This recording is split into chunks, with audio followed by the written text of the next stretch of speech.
नमस्कार दोस्तों, विकास एनालिसिस में आप सभी का स्वागत है। और दोस्तों, आज हम पर्यावरण के बारे में बच्चों की समझ किस तरह से होती है और बच्चे पर्यावरण को कैसे सीखते हैं उसके बारे में पढ़ने वाले हैं। तो दोस्तों, अगर आपने हमारे प्रीवियस वीडियो को नहीं देखा है तो आप उसे जाकर देख सकते हैं। और दोस्तों, अगर आप हमारे चैनल पर पहली बार आए हैं तो प्लीज़ हमारे चैनल को एक लाइक और सब्सक्राइब सपोर्ट जरूर करिएगा। दोस्तों, हमने अपनी प्रीवियस वीडियो में बच्चे कैसे सीखते हैं उसमें स्कीम के बारे में पढ़ाया हुआ है, तो आप उसे जाकर देख सकते हैं। आज जो है दोस्तों, हम स्कीमा क्या होते हैं उसके बारे में पढ़ने वाले हैं। तो चलिए दोस्तों, शुरू करते हैं। स्कीमा क्या होते हैं।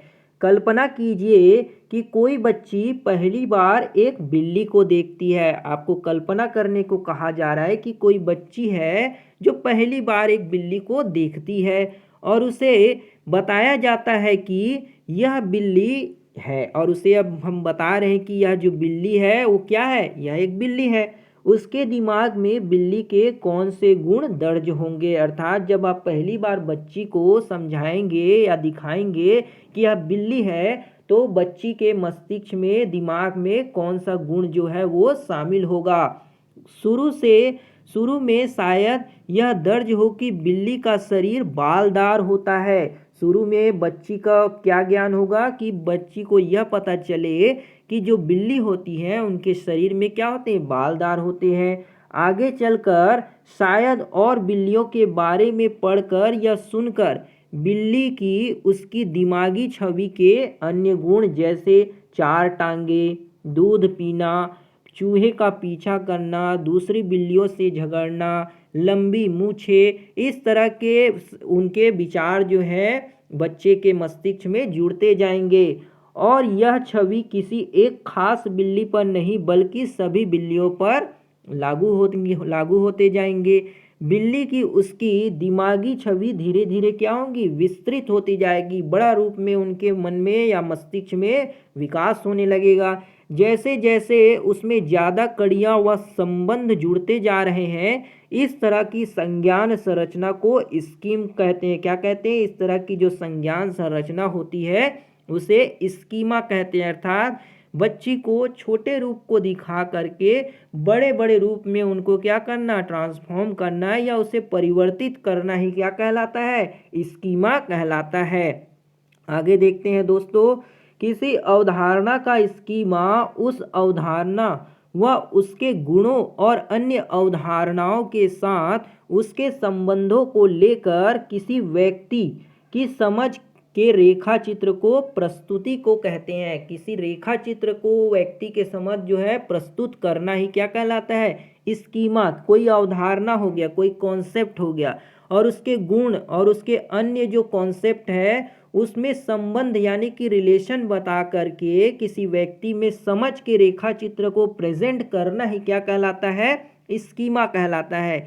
स्कीम की तरह ही स्कीमा भी व्यक्ति व्यक्ति में बदलता है। अर्थात अलग अलग व्यक्ति में, जिस तरह हमने स्कीम पढ़ा था कि अलग अलग व्यक्ति जो है अलग अलग तरीके से सोच सकता है, उसी तरह से स्कीमा भी अलग अलग व्यक्ति में बदलता है।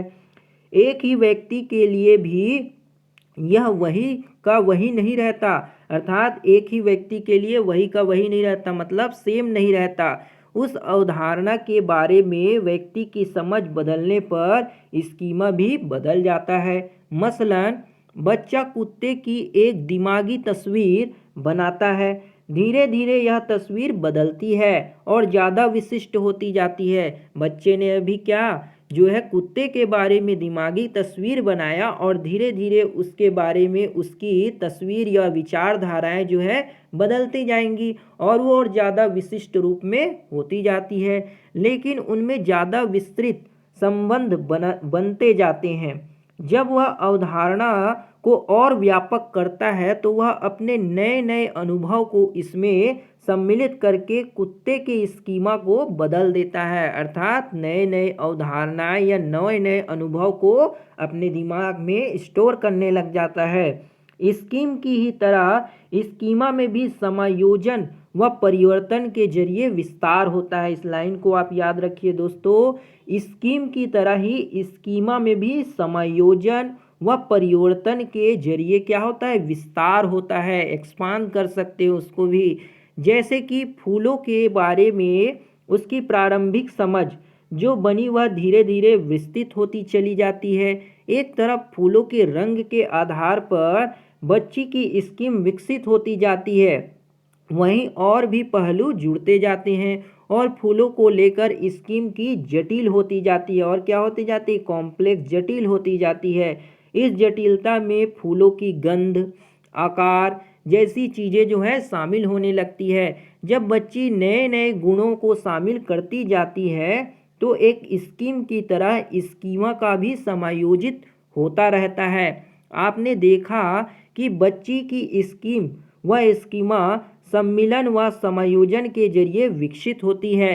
तो इन दोनों के बीच का अंतर क्या है, तो इन दोनों में क्या अंतर है कि स्कीम और स्कीमा में, ऐसा पूछा गया। अर्थात बच्ची की स्कीमें पहले विकसित होती है, इन स्कीमों के जरिए दुनिया पर क्रिया करके वह नई नई स्कीमें भी बनती है और स्कीमा भी दुनिया पर क्रिया करके उसे जो अनुभव मिलता है उससे उसे इस अपने स्कीमा का धीरे धीरे विस्तार करने में मदद मिलती है। धीरे धीरे से अपने स्कीमा का क्या करेगी, वो मदद करेगी उसको विस्तार करने में। इस अनुभव के आधार पर वह ज़्यादा तादाद में स्कीमें भी बनाती है, वह ज़्यादा अंतर संबंध खोजती है, धीरे धीरे अपनी समझ को व्यापक करती जाती है, अर्थात धीरे धीरे अपनी समझ को बढ़ाते जाती है और ज़्यादा पेचीदा क्रियाएं करने की क्षमता हासिल कर लेती है। अर्थात कठिन से कठिन क्रिया को करने की क्षमता जो है उस बच्ची में विकसित होने लग जाती है। तो ये थी दोस्तों आपकी बच्चे कैसे पर्यावरण के बारे में सीखते हैं, उसमें स्कीमा को दोस्तों आज हमने पढ़ा। उम्मीद है दोस्तों आपको ये वीडियो पसंद आया होगा। अगर वीडियो बढ़िया लगा हो दोस्तों तो एक लाइक और सब्सक्राइब सपोर्ट जरूर करिएगा। मिलते हैं दोस्तों इसके नेक्स्ट टॉपिक को लेकर, तब तक के लिए जय हिंद, वंदे मातरम।